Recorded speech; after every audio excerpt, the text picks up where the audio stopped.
My father, John J. Flanagan, arrived in New Bedford from Lawrence, Mass. His parents were from Ireland. My mother came from Ireland with her parents. She arrived in New Bedford relatively early in the 19th century, and they were came to New Bedford from Ireland. My father first, when he came here, was one of 6 children, and he and the others all worked in the mills because that was the thing that was really booming at the time in the city of New Bedford. He worked a couple of years there and found out that he'd like to work for himself. I don't think he could stand the hours in the mill and so forth, so he opened up himself to be a wholesale confectioner, candy business, and he met my mother, Annie V. O'Donnell. And the depression of the really 30s and into the 40s began. It was a very difficult time. There were a lot of people that could not get work. There was a lot of people, families, that were very, very put upon to make ends meet. God bless the churches, the St. Vincent de Paul societies, for their activities of bringing food, clothing, and so forth to the needy all through that period. I knew that World War II was right in the makings, and my brother Dan had already gone, and that I soon would be eligible to go. I was 3 years in the Air Force in all regards in the United States and more, and I was very happy to be honorable discharged from Westover Field in late 1945. I came out of the service and I went to school, finishing up at New Bedford Tech 2 years to get a degree in science. And then I went to Bridgewater State Teachers College for 2.5 years to get my degree in education. I then went to work for the city of New Bedford for 5 years in teaching, and then right after that, Dr. John Foster gave me a position at the New Bedford Institute of Technology, which later became, of course, with the Durfee Tech, became the University of Massachusetts at Dartmouth. I spent 29 years at the University of North Dartmouth, and I was a founder of the placement for seniors and graduate students there for 25 years. I was a coach of basketball for 5 years. I was a jack of trade, but master of none, but it was a great job. I enjoyed it very much for the 29 years. Today, as far as the future of New Bedford is concerned, I am one that has good thoughts about it. You know, all you can hear is a lot of bitching sometimes, but that's easy to do. Take a look at the people that are in public office today, in the mayor's office for the last few years. They've tried very hard. It's been a very, very difficult time to get other industries and things back here, but with the coming of the university becoming more technologically oriented, with New Bedford Vocational School given a lot of the high schools are turning out now people that are qualified. They know they have to go on to school. I've been very lucky in my life. I had a wonderful family bringing me up. I am from New Bedford area, and I grew up here.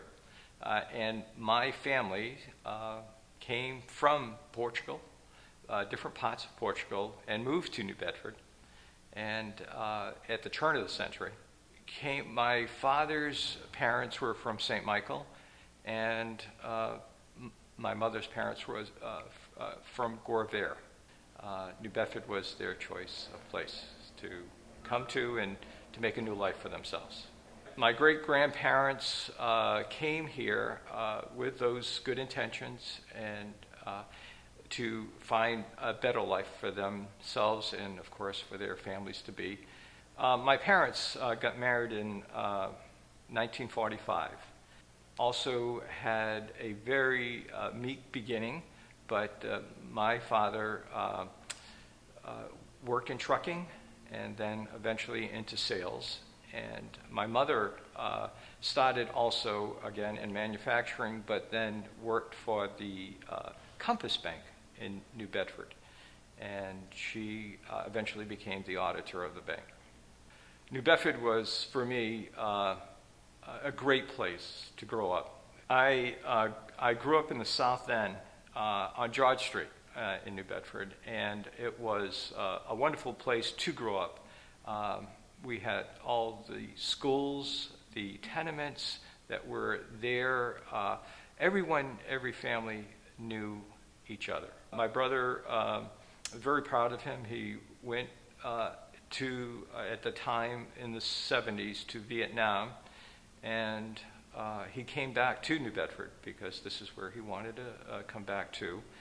He felt these were his roots and ultimately became a firefighter for New Bedford, and then became a firefighter myself in 1972. I was a firefighter for 20 years before I ultimately had to retire because of a health condition. I've seen a spectrum of changes to New Bedford through the years, mostly moving forward and getting through very difficult times, as we all have with the economy and for other reasons. And those transitions have always, I felt, moved forward. Downtown especially is now just a great area like it was when I was growing up, with the theaters and all the wonderful things that we did, just going to shop at Star Store or Cherries. And this was the place to now come back to, because you have UMass Dartmouth, you have BCC, you have this different community, but yet it brings that excitement back to the downtown area. I have lived most of my life in New Bedford. The way that I got here was my great-grandparents. They came from Portugal, the islands, Madeira Islands, and that's on my Portuguese side. And on the French side, I'm Quebecois, and my grand-mame and grand-papa came over from Quebec. They came from Trois-Pistoles, and they went to Vermont. There was no work there, so they followed, like everyone else, down to the mills, and they found work at the New Bedford mills, which is where both my meme and my pepe worked, at the Nashawina mills and the Nonquit mills. My father is French, my mother's Portuguese, and I'm third generation born here. My father is from the North End, which was basically the French end, and my mother was from the South End, which was basically the Portuguese end. My father crossed over the line, and he married a woman from the South End of New Bedford. She was one of 13 children. My father was the oldest of 5 children. They actually met at the Cornell Doublier, where they both worked. My mother was a secretary there, and he used to pass by her every day on the way to work, going upstairs. He worked on 2nd floor.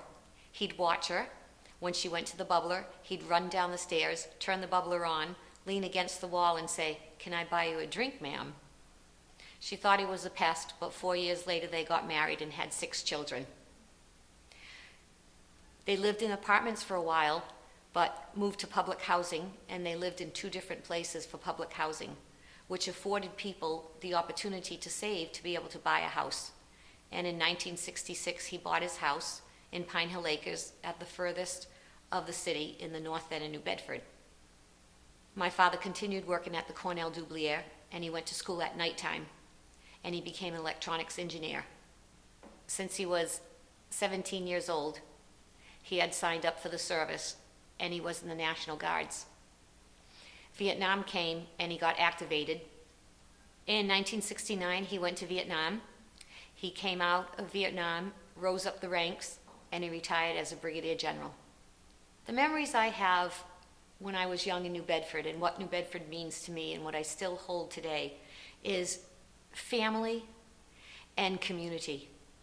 When I was younger, my mother used to just let us out the back door, and she knew that the neighbors would watch us, and she didn't have to worry about anything. That was in the projects, that was in the apartment buildings, and that was where we live. I've seen many changes in the city. I've seen it be stagnant. I've seen it fight for growth.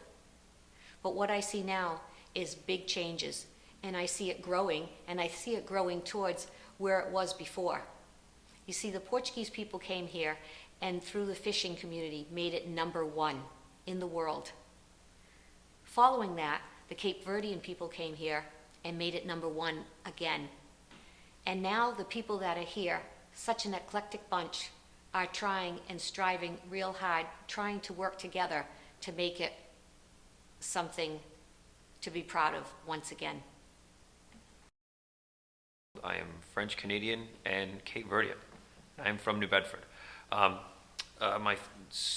family story goes back to the whaling days of New Bedford, where my great great grandfather was the first Cape Verdean to own his own whaling boat, and then also was then the last. I don't know if it was him or his son, that was actually the last whaler, Cape Verdean whaler in New Bedford. And then my French Canadian side goes back to my grandmother, my grandfather, and their family coming down from Canada, the French part, where in 1918 my grandmother was born. Growing up, they worked, my grandmother, Yvonne, was a hairdresser. My grandfather was an accountant, and when he went to go fight off in World War II, he was a French interpreter over in France. He would tell people that he fought the war with pen and paper by writing down the interpretations for the French and the American English armies. My grandmother was a secretary in the school system, and my grandfather was a teacher at the old Keith, and then was a principal of Roosevelt Junior High School growing up. So there are many, many people in New Bedford that are familiar with Principal Alwyn Griffith. My mom and my father, my mom went to school, Denise, through St. Anthony's, Denise Mayu, now Denise Griffith. She, St. Anthony's from kindergarten all the way up through graduation until she went to college, where then she became a social worker, and she is still a social worker helping people the South Coast here in New Bedford and all the way through Taunton, Attleboro, and Fall River and Plymouth. I've been bartending now for 11 years in downtown New Bedford, and through that time I've watched New Bedford come from it was the end of the really bad part of New Bedford when I first started bartending. There were still a lot of really not nice bars, and then up to now it's done a complete 180. And in that time is when UMass Dartmouth moved downtown, as well as BCC, and with their art programs and just the schools, and they've continued to grow and flourish. And the amount of young people that have now infected downtown and that are staying there and spending their money and bringing life back into downtown, what it used to be, what it used to be before the Dartmouth Mall opened up, and our parents used to experience it. But New Bedford's come a long way, and it's continually starting to grow, and there's more and more things happening economically. I can only see it getting better.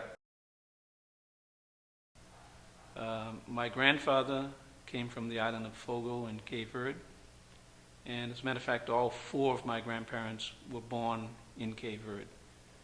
They came between the years of 1899 and 1919. My grandfather, on my father's side, his name was Antonio Cantu Barboza. He came in 1906. He came aboard the Zelmira, a package ship, and the history of Cape Verdeans coming to America, of course, we came as whalers, and we believe that my grandmother on my father's side, her brother was a whaler who came to America first. We have very little information on him. His name was Louis Santos, but he probably came in the 1890s, and then he sent for his sister, my grandmother. The majority of Cape Verdean families that live in New Bedford came between the years of 1860 and 1922, when immigration from Cape Verde almost came to a halt. My family is typical of that immigration, and New Bedford is really considered the Ellis Island for Cape Verdeans. When most Cape Verdeans came to America, they came through New Bedford, and many of them stayed here, like my family. And we're a part of the history of this city. All of my grandparents spoke only Creole when they came, so they learned English when they were here, like many of the Cape Verdean families. I think our family is very typical of other Cape Verdean families in that generation, where most Cape Verdeans have some connection to the sea. My father had seaman's papers. He worked at sea. Some Cape Verdeans worked on tugboats. My wife's father worked for Exxon for 38 years. Around 1942, my father enlisted in the Army. This was during the Second World War. And many Cape Verdeans, many Cape Verdean men fought in the Second World War. There were many that fought in the First World War as well. I love the city of New Bedford. It's a city that I spent my whole life in. I was a teacher here for 35 years. My 4 children were all born here in New Bedford. I think it's one of the great places to raise a family. I think that being Cape Verdean, and many people know about our heritage in the city of New Bedford, I think it's a real advantage. And I think Cape Verdeans have played a special role, or a particular role, in building the city to what it is. And you can see it all around the city today. You can see it within the Whaling Museum. You can see Cape Verdeans in many different positions today that didn't happen before. My great-grandparents, Johan Gundersen and Alfred Larsen, were fishing off the coast of New Bedford when World War II broke out. They were separated from their family for about 7 years before the war ended, and a few years after that, when they could bring my great-grandmothers to join them in the United States. In 1951, my grandfather, Gunnar Gundersen, came with his family from Norway to join my great-grandparents, because the economics here were far better than they were in the depressed economy in Norway. Even though he didn't speak a word of English, my grandfather had a job at Norlantic Diesel as a machinist and took classes at New Bedford Institute of Technology in drafting as well as English. Eventually, he got enough money together to start his own business. Him and his partner, Jens Ulrichsen, started Scandia Propeller. They had bought the old Thompson propeller shop in Fairhaven across the street from D.N. Kelly's, and turned it into their own propeller shop and hydraulics. My dad, who was born in Norway, had stayed here in New Bedford, learning the trade that my grandfather had started. He met my mom in New Bedford and chose to start a family, and me and my brother, have stayed in the area as well. We both work at Scandia Propeller, and it's definitely a family business, and we still work with the fishing industry here in New Bedford. New Bedford has changed over the years since my great-grandparents had lived here, but in very positive ways, I think. I think due to the fishing industry, we have seen waves upon waves of immigrants coming for this particular industry. Growing up, I remember New Bedford not really being too happening. There was a few things. There was the Star Store that had the amazing escalator that I remember as a child running up and down it. But then there was a period when I was in high school that really nothing was going on, and it was just kind of dead downtown. But within the past 10, 15 years, there's definitely life in downtown New Bedford. There's a thriving artists community. There are restaurants. You can choose your Portuguese restaurant for every day for a month and not visit the same one. There's bistros, there's clubs, there is live music. There's a lot of things happening now that weren't happening 25, 30 years ago.